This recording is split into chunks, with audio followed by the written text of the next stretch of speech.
Wisconsin, where it's the 6th day of the trial of Kyle Rittenhouse, the 18-year-old charged with first-degree reckless homicide and first-degree intentional homicide for killing 2 protesters and injuring another during unrest in Kenosha last year.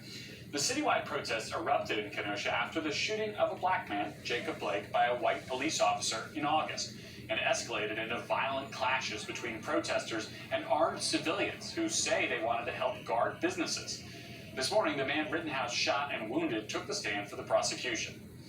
Gabe Gutierrez is following the trial for us from Kenosha. And so, Gabe, we heard from a survivor shot by Rittenhouse today. What did we learn from him and these other witnesses today?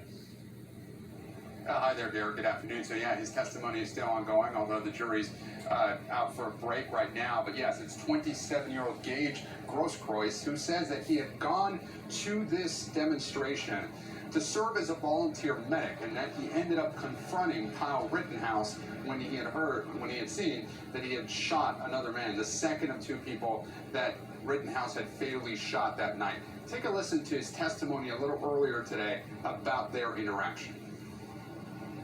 The defendant had re-racked his weapon with the rifle still aimed at me. In that moment, I felt that I had to do something to try and prevent myself from being killed or being shot or killed. I do know, though, I was never trying to kill the defendant.